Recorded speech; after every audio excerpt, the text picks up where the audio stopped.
Assalamualaikum warahmatullahi wabarakatuh. Selamat pagi anak-anak ibu. Apa kabar semuanya? Sehat? Nah, ibu yakin anak-anak ibu semua akan selalu diberikan kesehatan oleh Allah Subhanahu wa taala. Baiklah, anak-anak ibu semua, kita mulai saja ya belajar pada pagi hari ini.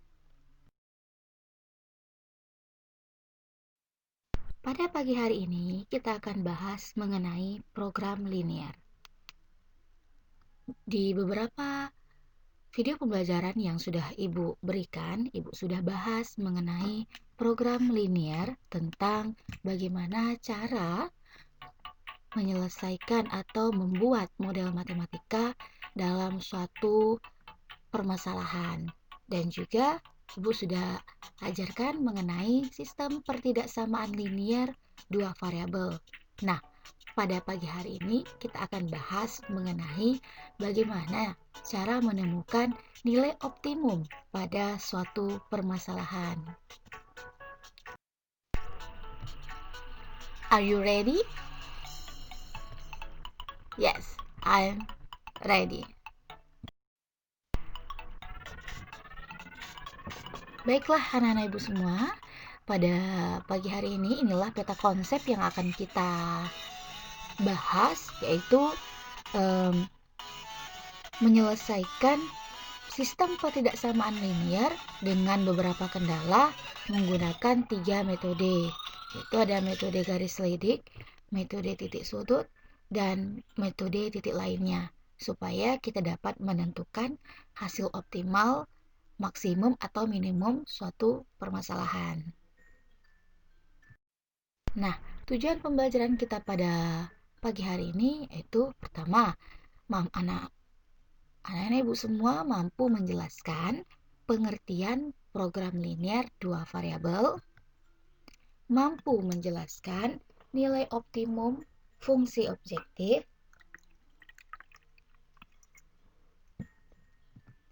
mampu menjelaskan penerapan program linear dua variabel dalam menyelesaikan masalah, serta mampu memecahkan masalah yang berkaitan dengan program linear dua variabel dan menyajikan penyelesaian masalah yang berkaitan dengan program linear dua variabel.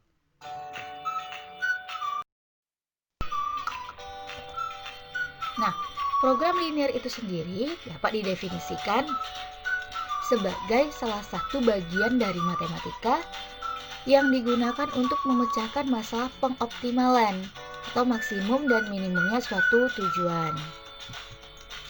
Nah, dalam memecahkan masalah pengoptimalan dengan program linear tersebut, yang terdapat di dalamnya kendala-kendala atau batasan-batasan yang harus diterjemahkan ke dalam suatu sistem pertidaksamaan linear.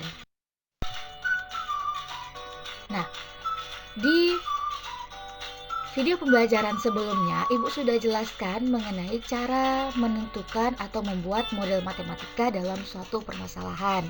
Nah, pada hari ini Ibu akan ulang lagi ya. Semoga Ananda semua dapat memahami dengan baik. Nah, diberikan soal seperti ini. Untuk membuat barang A diperlukan 6 jam pada mesin 1 dan 4 jam pada mesin 2.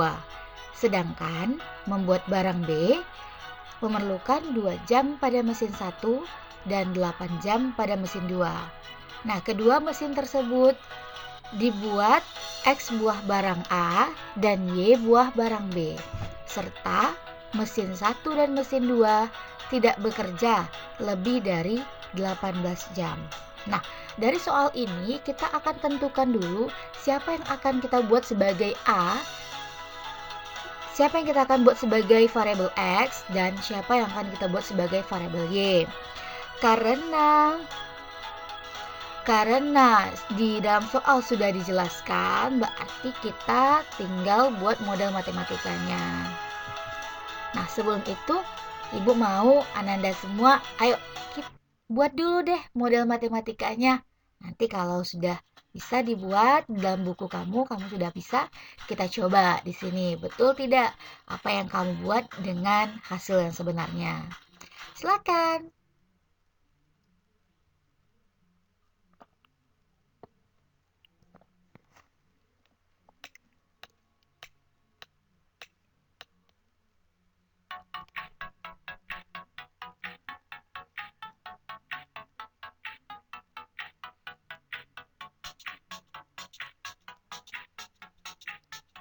Nah, bagaimana?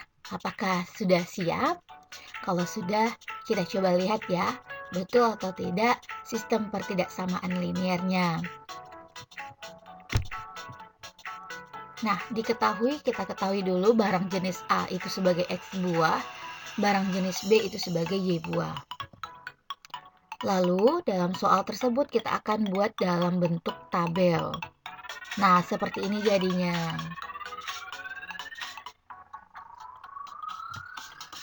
Karena mesin 1 dan mesin 2 bekerja tidak lebih dari 18 jam, maka dapat kita buat pertidaksamaan sebagai berikut. Nah, jadi pertidaksamaan yang sudah disederhanakan itu menjadi 3x tambah 2y kurang dari 19, kurang dari sama dengan 9, dan 2x tambah 4y kurang dari sama dengan 9. Bu, tandanya kok kurang dari sama dengan? Nah, karena pernyataannya tidak lebih, berarti nilainya boleh 9 atau kurang dari 9 karena tidak lebih. Tapi kalau misalnya minimal 9 berarti tandanya adalah lebih dari sama dengan. Minimal 9 berarti 10 boleh kan? Nah, seperti itu, Nak. Nah, karena banyaknya barang A dan barang B itu tidak mungkin negatif, tidak mungkin ya ada namanya barang A bernilai negatif, maka kita tambah batasan selanjutnya yaitu X-nya sudah pasti lebih dari 0 dan Y-nya juga sudah pasti lebih dari 0. Jadi, model matematikanya adalah sebagai berikut.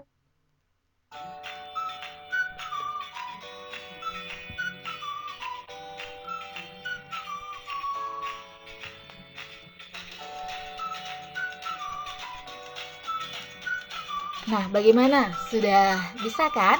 Sama atau tidak dengan jawaban kamu? Kalau sama, good. Oke, Ananda semua, kita lanjutkan ke pembahasan selanjutnya. Apa sih cara menentukan nilai optimum? Nah, dalam menyelesaikan nilai optimum dapat digunakan dalam dua metode. Yang pertama, metode simplex, yang kedua, metode grafik. Nah, coba silakan dibaca terlebih dahulu.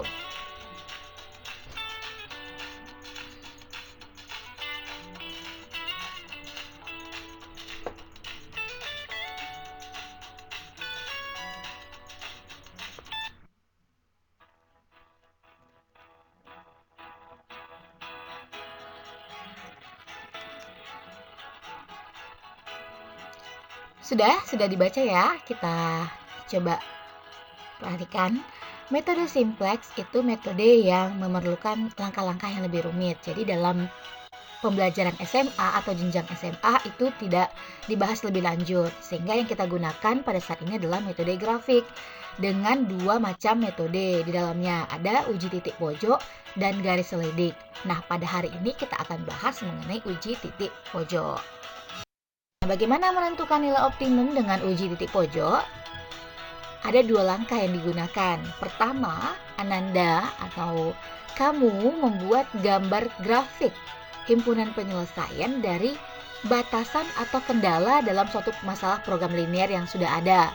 Nah, jadi setelah grafik sudah dibuat, kita tentukan daerahnya dan ketika daerahnya sudah ada, baru kita tentukan titik pojoknya di mana yang membatasi daerah tersebut.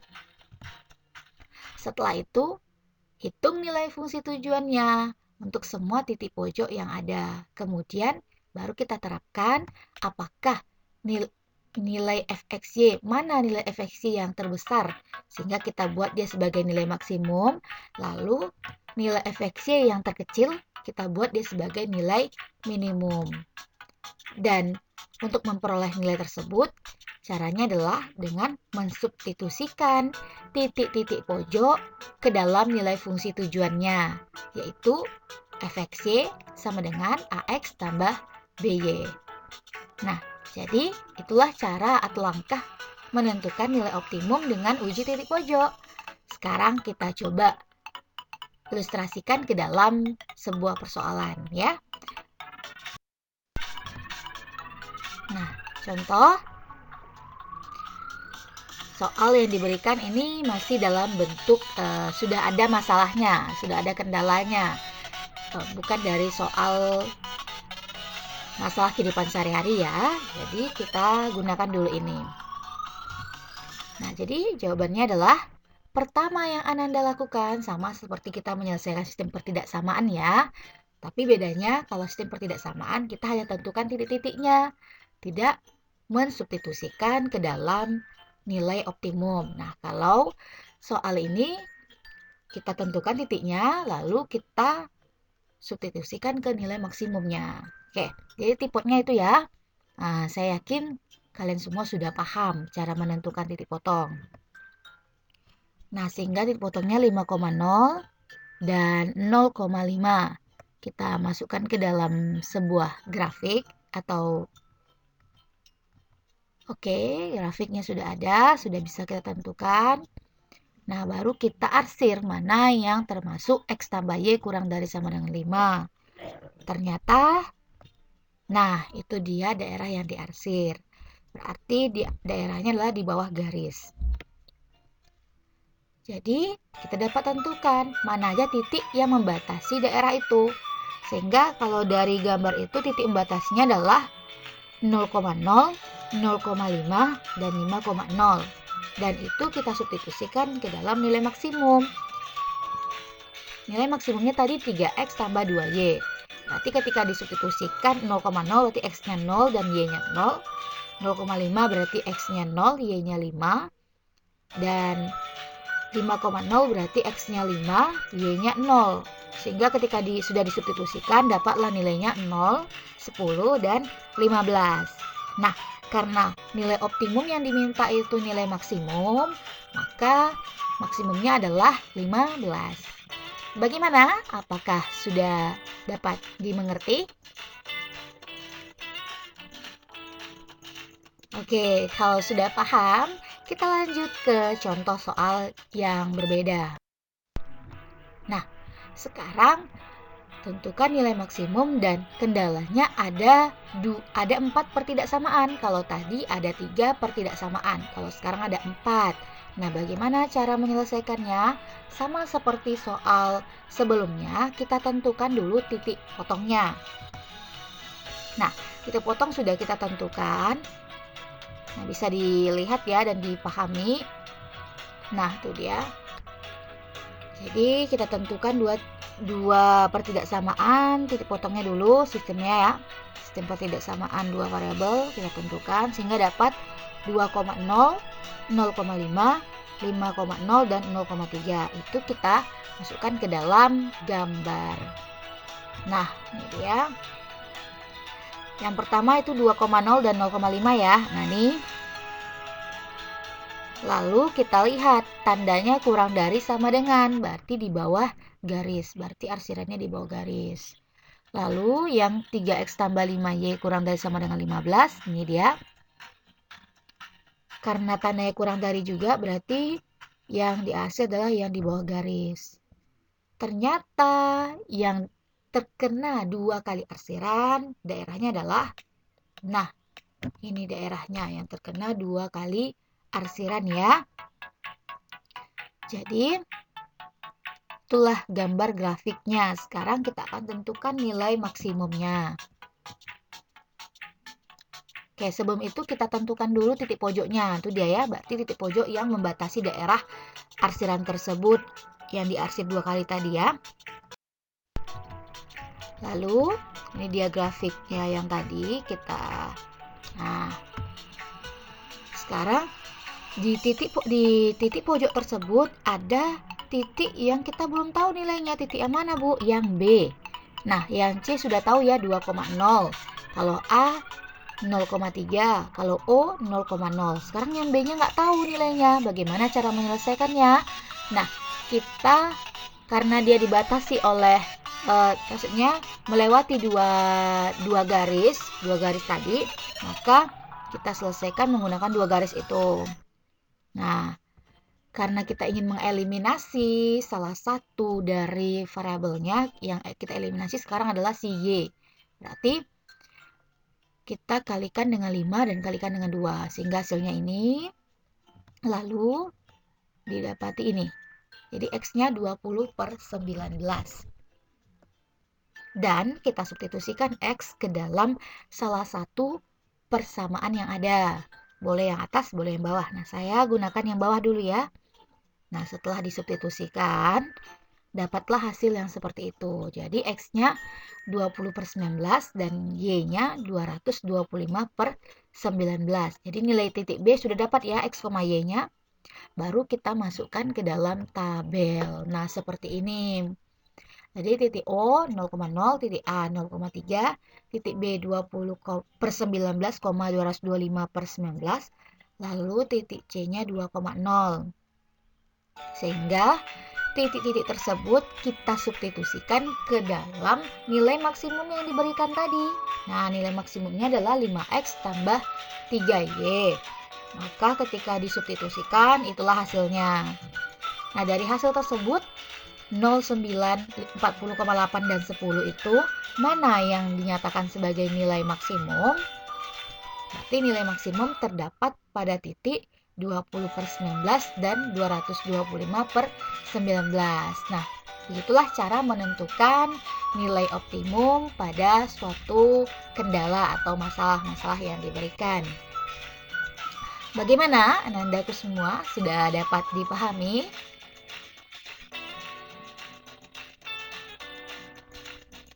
Oke, Ibu yakin ya, kalian semua sudah paham bagaimana cara menentukan nilai optimum tersebut. Oke, kita lanjut ke slide selanjutnya. Nah, sekarang kerjakan latihan soal berikut. Semoga bisa dipahami dengan baik ya.